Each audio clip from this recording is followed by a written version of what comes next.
warahmatullahi wabarakatuh. Waalaikumsalam warahmatullahi wabarakatuh. Bagaimana kabarnya anak-anak sekalian?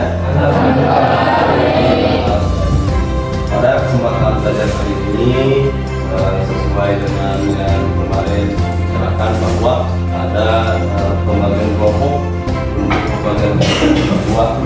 Sebelum melanjut kegiatan pembelajaran, marilah kita doa bersama. Silakan untuk ketua kelas memimpin doa sebelum belajar. Sebelum belajar, marilah kita berdoa. Berdoa dimulai.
Berdoa selesai. Beri salam. Waalaikumsalam warahmatullahi wabarakatuh. Dilihat dari siswa semuanya udah kumpul, tidak bapak absen satu persatu karena tempat duduk semuanya udah penuh. Alhamdulillah. Oke, untuk memperhemat waktu, bapak persilahkan kepada kelompok 2 untuk mempresentasikan makalah yang telah disediakan. Apakah sudah siap kelompok 2? Sudah. Sudah, alhamdulillah. Assalamualaikum warahmatullahi wabarakatuh. Waalaikumsalam warahmatullahi wabarakatuh. Selamat pagi semuanya. Selamat pagi Bapak. Selamat pagi. Yang terhormat kepada Bapak Gus Muharram dan teman-teman saya yang saya sayangi. Di kesempatan kali ini saya dan rekan-rekan saya akan mempresentasikan pelajaran agama Islam yang berjudul Memelihara Lisan. Perkenalkan, sebelum ke materi, saya dan rekan-rekan saya akan memperkenalkan diri. Perkenalkan, kami dari kelompok 2. Nama saya Anissa Nur Ajijah sebagai moderator, dan di samping saya Melisa Alima sebagai penulis atau operator, dan di sebelahnya Eti Septia Mahalwati sebagai pemateri 1 dan Sarah Rahmawati sebagai pemateri 2. Sebelum ke materi, mari kita baca Bismillah terlebih dahulu. Bismillahirrahmanirrahim. Untuk memperhemat warahmatullahi wabarakatuh. Di sini saya Eti akan menjelaskan tentang materi pertama, yaitu tentang memelihara lisan. Terjadinya kekacauan, pecahnya golongan dan waktu terbuang sia-sia. Dan ketika menyelidiki sumber utamanya, engkau menemukan kejahatan pertama berawal dari kata-kata kotor, atau tuduhan kemarahan, atau informasi yang keliru. Dan catatan mendasar untuk memelihara lisan adalah tidak terburu-buru dalam berbicara, berpikir sebelum mengeluarkan kata-kata, menimbang kata-kata dalam timbangan syarat, dan mengharapkan manfaat dalam Islam. Dan jika tidak demikian, hendaklah orang yang berbicara menahan keinginannya dan tidak berbicara. Maka sesungguhnya hal itu merupakan keselamatan dan ia lebih baik baginya. Dan karena itulah terdapat dalam hadis takufa lisanaka illa minal khair, yang artinya maka tahanlah lisanmu kecuali dalam kebaikan. Dan tatkala Uqbah bin Amir bertanya kepada Rasulullah, "Ya Rasulullah, apakah keselamatan itu?"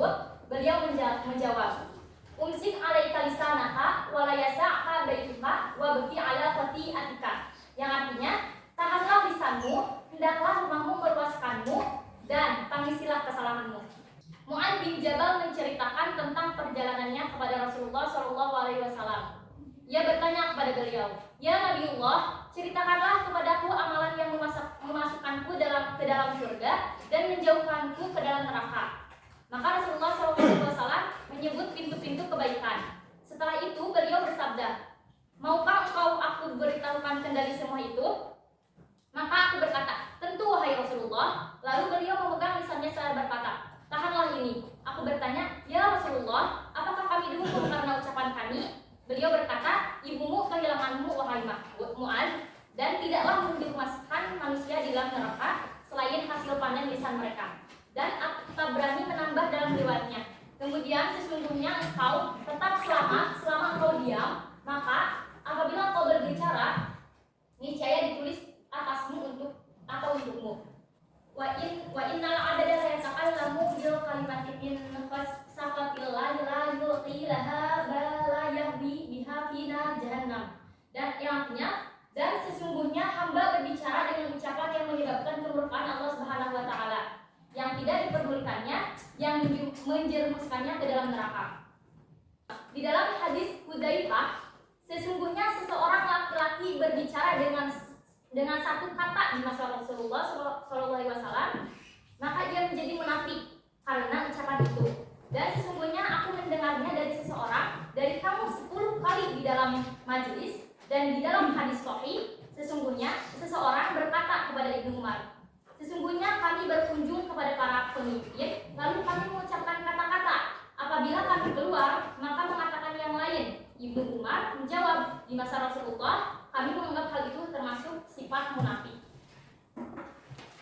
Terima kasih kepada FT pemateri 1 dan dilanjutkan oleh pemateri 2. Kepada pemateri 2, Assalamualaikum warahmatullahi wabarakatuh.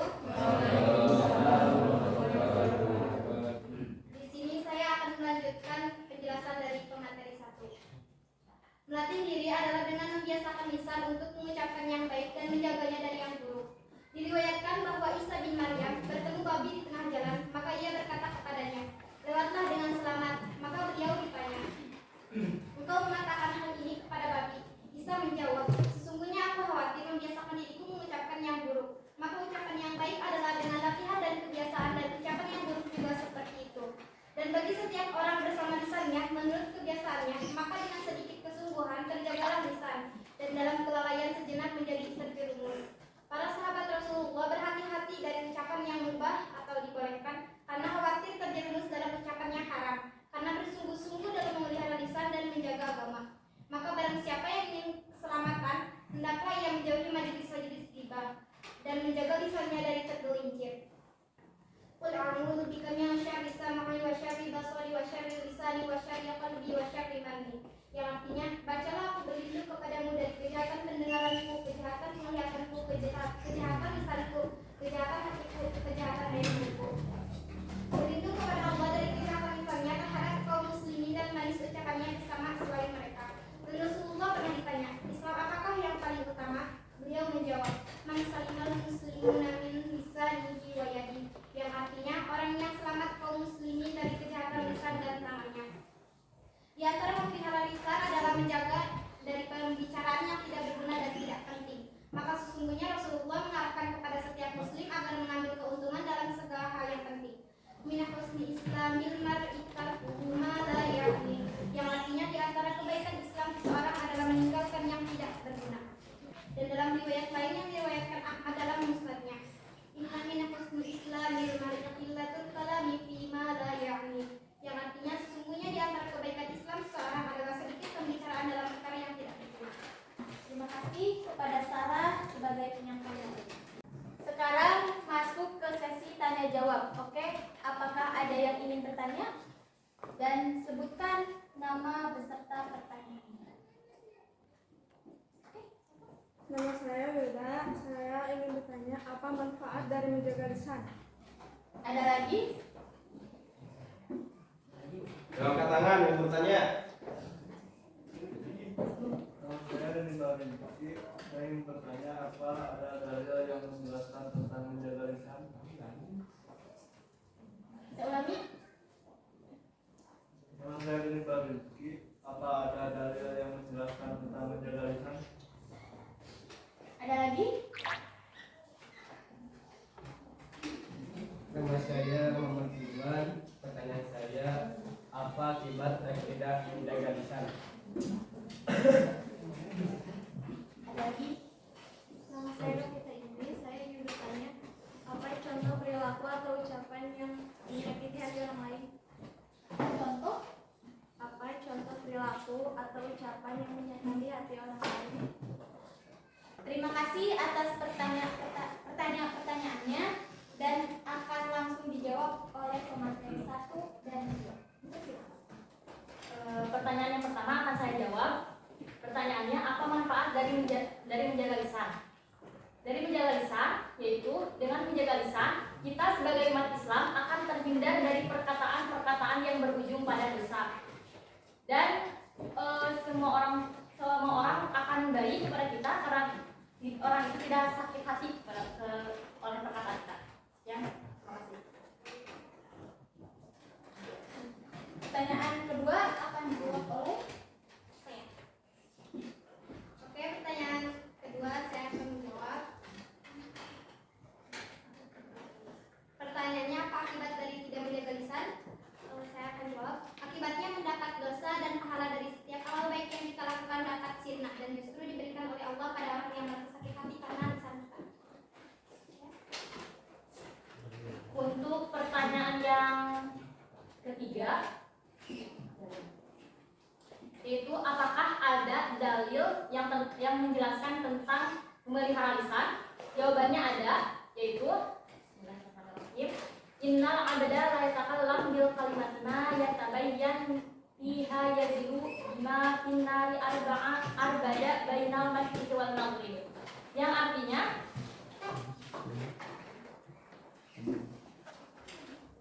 Yang artinya hukuman untuk manusia yang tidak menjaga lisannya juga sudah dituliskan. Sesungguhnya seseorang hamba mengucapkan kalimat yang tidak dipikirkan terlebih dahulu dan karenanya dia terjatuh ke dalam neraka sejauh antara timur dan barat. Ya.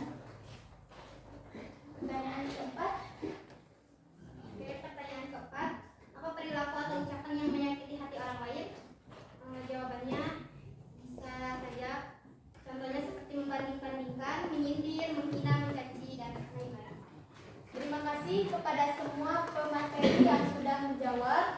Sekian presentasi dari kelompok kami. Kita tutup presentasi kami dengan mengucapkan alhamdulillah. Alhamdulillahirabbil alamin. Sekian, terima kasih. Wassalamualaikum warahmatullahi wabarakatuh. Terima kasih kepada kelompok 2 yang sudah mempresentasikan materinya dan begitu baik. Tepuk tangan untuk mereka.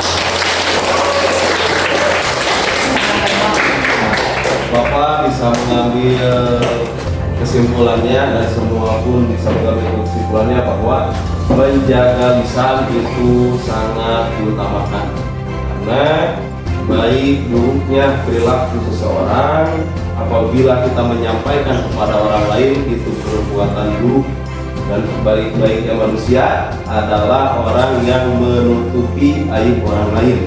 Maka dengan itu barang siapa menutupi aib orang lain, maka aib kita pun akan ditutupi oleh Allah Subhanahu wa taala. Dan barang siapa mengumarkan aib seorang, maka orang tersebut seperti memakai bangkai saudaranya sendiri. Bisa dimengerti? Bisa. Alhamdulillah. Pertemuan kali ini mudah-mudahan ada manfaatnya dan kita semua bisa bertemu lagi dalam kelompok ketiga. Mudah-mudahan kita semua bisa masuk dan kelompok 3 mohon disiapkan. Sebelum menutup kegiatan belajar kali ini, kita sama-sama berdoa kepada Tuhan. Subhanallahumma wa bihamdika